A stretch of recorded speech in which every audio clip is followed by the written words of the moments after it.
This is Metrosource Minis, the official podcast of Metrosource Magazine and home of short-form interviews with your favorite personalities from the LGBTQ world and beyond. Quick, fun, and informative. It's Metrosource on the go. Out and proud since 1990.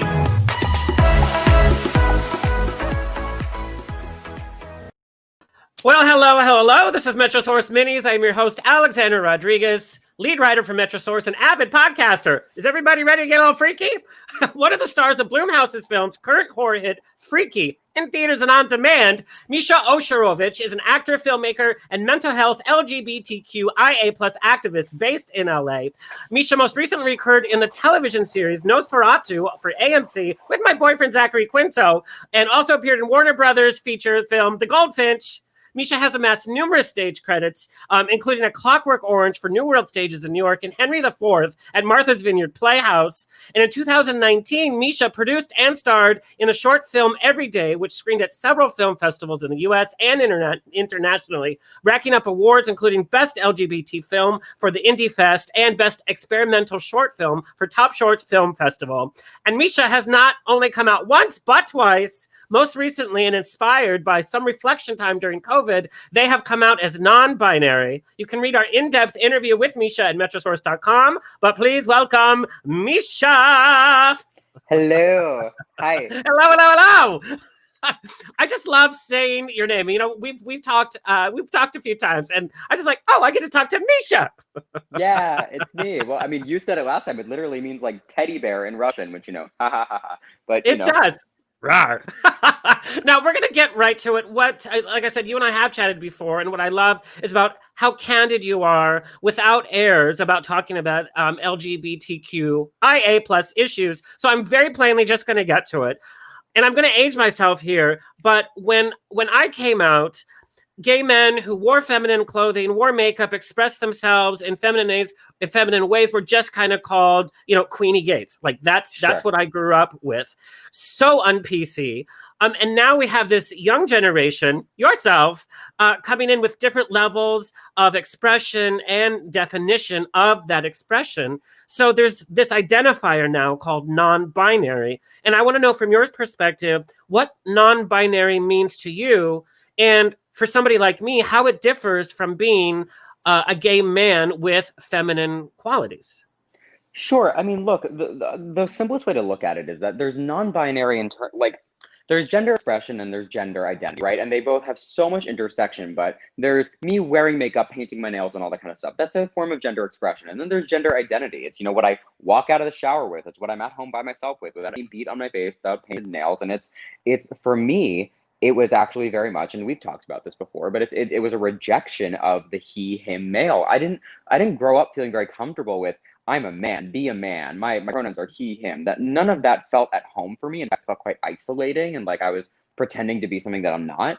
And it goes beyond just, feminine qualities or having a fascination with the feminine. It's a rejection of the masculine. So I'm happiest when I'm a big, ginormous question mark. And to me, that is a non-binary identity. I exist outside of the gender binary. I take what I want from the feminine side. I take what I want from the masculine side. And there's parts of me that are not, that are this, again, big, ginormous question mark. And to me, non-binary is a celebration of that question mark as opposed to trying to put a label on something that doesn't want a label. And you put it so beautifully. I mean, that's so easily understood and explainable, especially to people that are still kind of grappling with what this means. Now, we know people are born gay. Do you think people are born non-binary? I think that people are born all over the gender spectrum. And I think that of course, we can be as new agey as we like and say, gender is a spectrum and there's no such thing as gender. And I do believe there's no such thing as gender, to be clear. But there's this amazing thing where why put the pressure on somebody to be born gay, born non-binary? Let somebody be born and move through life however they damn well please and have whatever sexual, emotional, personal, romantic, platonic experiences that they want and express how they want, and just stop, freaking caring about it so much. I think that at the end of the day, that's what all this means to me. Like, I move through the world more freely because I do feel, look, act the way that I want, regardless of what gender norms are. There's been this huge jump in press for your high-profile role in Freaky. Did you have any trepidation about coming out as non-binary and how it would affect how people see you, from casting people to industry people? And how do you think it's going to affect your career? I'm sure it affects how people see me. But people's people's opinions of especially artists and public figures change all the time, and artists and public figures change all the time. I hope that it affects how people see me. I want more non-binary queer outside of the gender norms, outside of stereotypical, gay kids, whatever you're talking about, like trope-wise.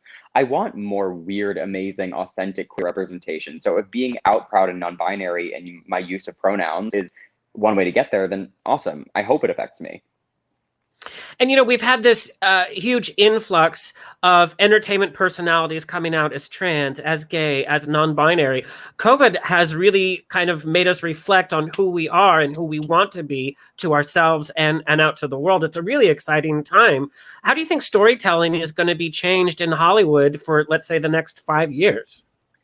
I mean, I think it'll be an absolute reflection of what you just brought up. I mean, I hope that the upward trend of different kinds of stories we haven't seen before continue to get told. And I think there's a great push now with, all the kind of tumultuous nature of what's going on with the world politically, especially in this country. I'm glad that voices that haven't been able to really have a platform before are finally getting there, whether it be whatever background you come from, whether it be racially, gender-wise, wherever you're coming from. I hope that the voices only continue to get lifted up. And yeah, I think there's going to be a big shift in what Hollywood values and what it says it values, and the voices that they allow to have ginormous platforms. And we talked about this exposure that you've had, especially recently with Freaky. The press has been amazing, from Variety to all the major entertainment outlets, to LGBT magazines, to even your social media. What's it like to reflect on where you were a year ago in terms of career and also in terms of your personal life? It's funny. I was literally like on my balcony, like doing that yesterday, like thinking about like my 2020, what 2021 looks like. It's pretty incredible. I'm not somebody who's very good at being proud.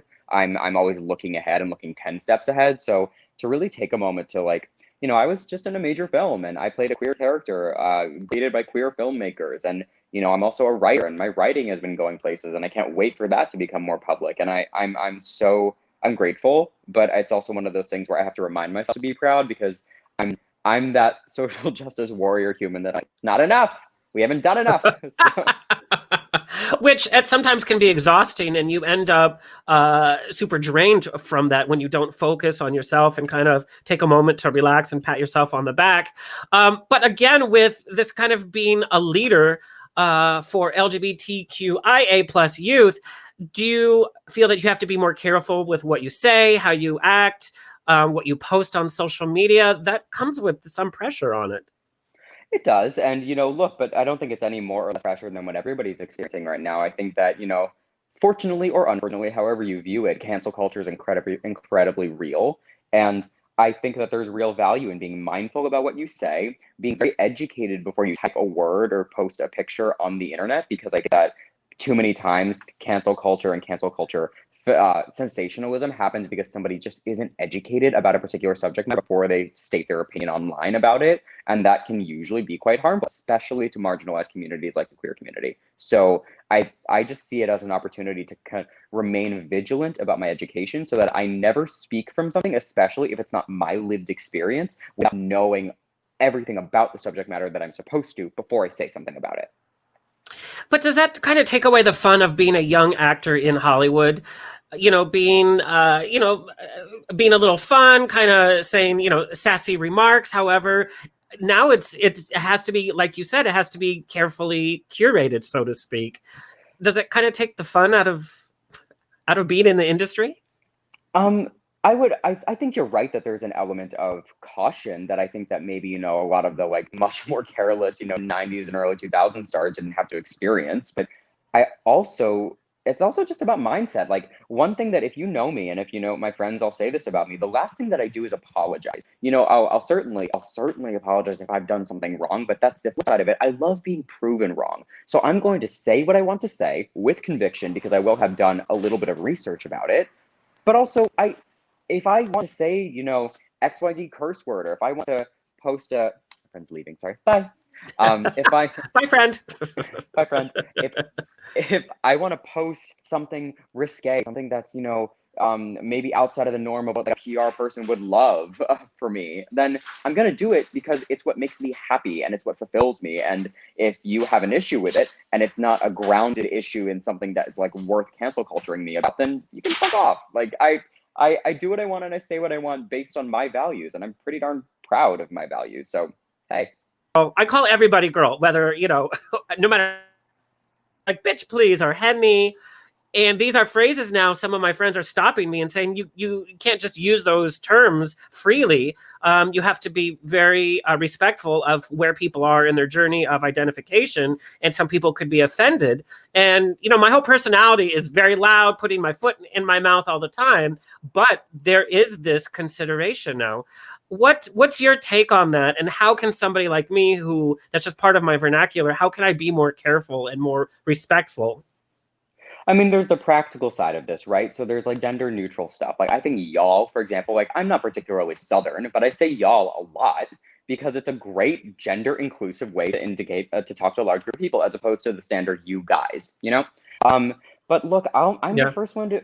I'm the first one to agree with you that like, hey girl, hey, is like a really fun way to interact, especially with our fellow queers. It's really fun, it's satisfying, and don't get it twisted. A lot of folks, including me, that don't abide by the normal binary, love being called girl for that reason in that context.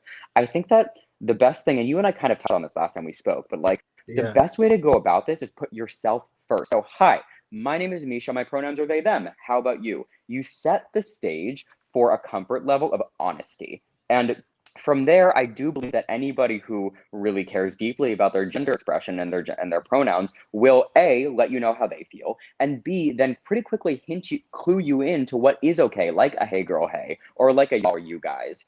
And I think just setting the precedent in our email signatures, in our social media, in person, and just saying, these are my pronouns, this is how I identify, how about you, is a great stage to set for a more inclusive social situation. I want to talk about your role as Josh in Freaky. I love camp horror film, and Freaky just does it. It hits all of those boxes that we love, especially in a Blumhouse film.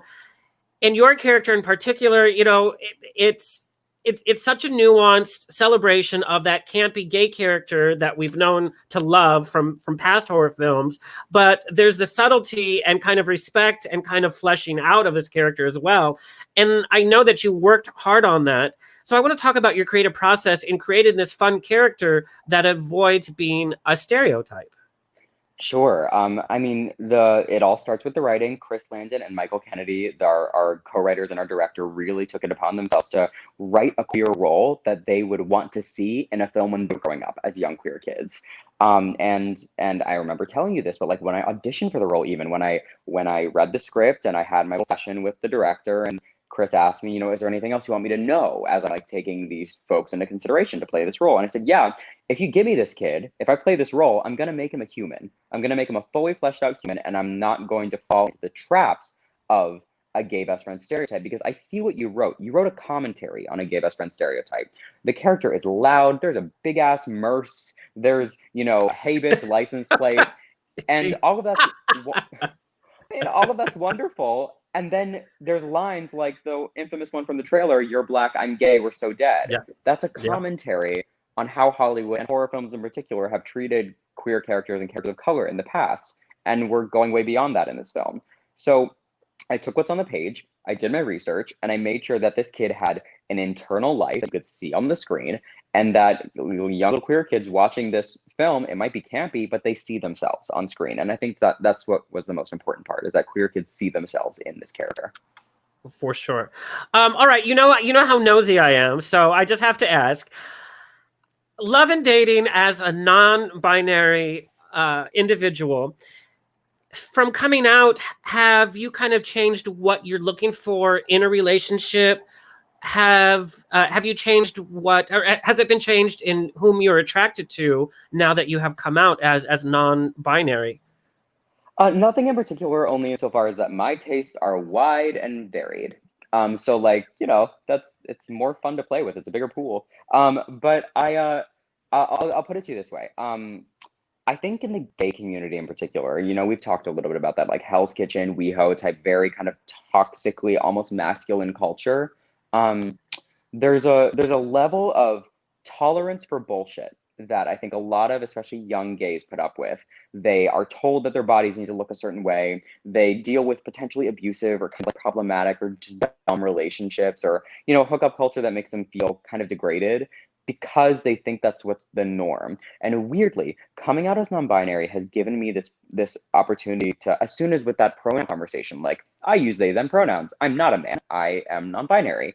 And all of a sudden, the level of people that I'm attracting, and moreover, level of people that I will give the time of day to have a date, you know, a COVID digitally at this point, or like Yeah. even text me, DM me, whatever, it's so much higher because I'm demanding respect from the get-go. I'm demanding that you respect my pronouns, respect my gender identity, because it's a huge part of me. And so the quality of people, while the quantity might have gone down that I'm interacting with, the quality has gone up because respect is at the forefront of all these interactions. Do you think there could be a little kind of trepidation on somebody wanting to date somebody who's non-binary because they're afraid of using wrong pronouns or buying the wrong gift or doing the wrong date because they don't want to offend? Do you think that's a little overwhelming, maybe? Because we're still learning what non-binary means on a mainstream level. I'm sure it could be, and I'm sure it is for a lot of people. And the one thing that I'll say is that's a partner thing. That is as much on the folks like me that are introducing themselves to the world in this particular and rather new, not new, it's always been around, but like new in terms of like cultural zeitgeist way. Um, and then I just look, I hope that this growing pains period for everybody, both on the binary and non-binary side of things, I hope it passes quickly because uh, I I shit you motherfucking not. Like I think I'm a cooler person now. I'm more me. I like me more. I like what I see in the mirror more. I've got better in bed now. Like because like I'm because I'm not apologizing for anything about me. Yes. So I hope that the growing pains period we get it quickly because I think that people are just outright cooler when they accept themselves completely for who they are. Confidence is sexy no matter who you are. And I agree. And Yeah. I think, especially for our younger generation, I think confidence is key to success. And so I hope our younger generation is instilled and inspired by that confidence. Okay, so I have to know, during COVID, what is it that you're binge watching on TV? What movies are you watching? So my comfort movies are actually like definitely old school. Like I'm talking like Marilyn Monroe, Audrey Hepburn, like 30s to 60s, or like my Yes. kind of like I watch that shit. Yeah. I'm a big fan of The Crown. I love me some stuffy, slow talking British people. And I watch that. It is And so slow. I know, I love it. It's the same reason I love like Mad Men. I want to watch like sweat drip off of John Hamm. I mean, who doesn't? But you know, like I I think we should create a spin-off of The Crown, and it's about all of like the gay wait staff that talks crap about their outfits and how slowly they're talking. Like, we need to do that that. there's a show about that. It's called Downton Abbey, babe. Like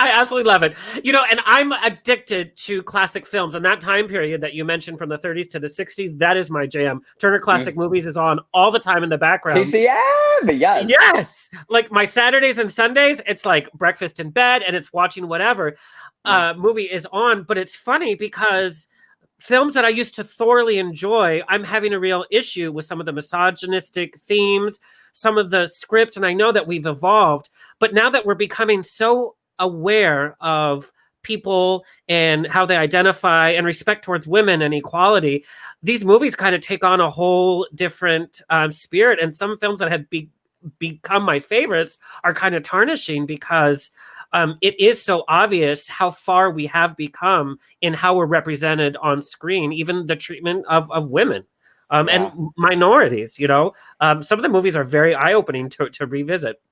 They are. It's so funny you bring it up. I was watching, you know, Breakfast at Tiffany's for the billionth time this past week. And you know what added, you know what TCM added is a little disclaimer at the beginning of a lot of these movies. You know, Mickey Rooney's portrayal of an Asian person is incredibly problematic, as is some of the ways that Audrey Hepburn's character is treated as a New York call girl. And the beginning of the movie has a statement card that says some characters and situations in this film are not up to par with current cultural standards, and they are a product of their time. I think that's a really classy way to indicate that these are not standards we should uphold now, but to respect the art that was made. You know what I mean? You know, I could talk to you for hours and hours. Like, you know that. And I cannot wait till we can, like, sit and spill the tea after all of this is over. We have a lot to talk about. Yeah. Okay, are you ready to play a little rapid fire? Yes, give it, okay. Do it. You can go back in time and star in any film as the lead, male or female. Which role would it be? At this point, I kind of want to play Marilyn Monroe's role in Some Like It Hot. That sounds so fun. Yeah. We know Misha means teddy bear, but what is your spirit animal? Oh, I'm a dolphin. I've always loved dolphins, and also they're incredibly sexually active, and they're one of the first animals that were discovered to have like homosexual behaviors, and their society is really cool, and they're awesome. And you know they're always talking shit. Like, they just always are. They're like, ah! Is that what shit talking sounds like? You're a dolphin. Yep. Yeah. Okay, your worst audition. My worst what? Audition.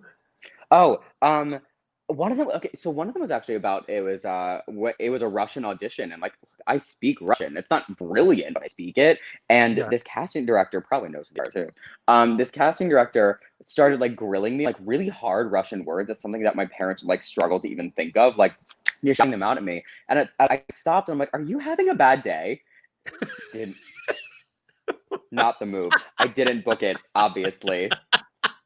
That is my favorite kind of moments to have, though, is when you call somebody on their behavior, because there's just like this silence and awkward tension. It's like, yeah, I called you on it, even though it could ruin your audition, but still. Okay, a fashion trend that you fell victim to that you just look back and you sigh. I did the baggy jeans, big fat baggy jeans, like too many waist sizes too big. There was no shape, and look, I'm a tiny little human, and so it was bad news bears. I'm short too, and I used to wear those like raver pants with the huge like bottoms. It was ridiculous. Okay, what would the name of a horror film based on your dating life be called? The name of a horror film based on my dating life. How many fights can you have with yourself? Ooh, I like that. Like a Jekyll and Hyde with yourself. Yeah, because I don't date that much. But okay. Join the club. All right, Misha, tell everybody where you want them to find you and follow you. Find me it's at Misha Osherovich on every platform, Instagram, Twitter. I highly recommend Instagram because I don't know how to use Twitter. But yeah.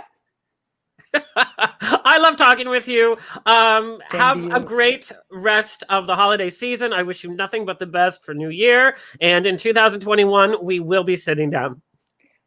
Yes, we will. It's such a pleasure being here. Thank you so much for having me. Love you. Love you too.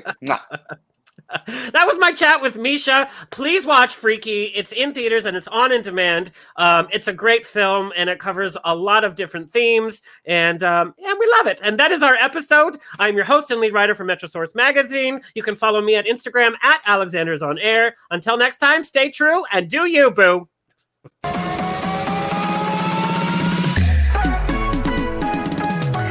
That has been another Metrosource Mini. Like, share, and subscribe on your favorite podcast player, and check out the latest issue of Metrosource Magazine on newsstands or online at metrosource.com. Follow us on Facebook, Instagram at Metrosource, and on Twitter at Metrosource Mag. Until next time, stay fabulous.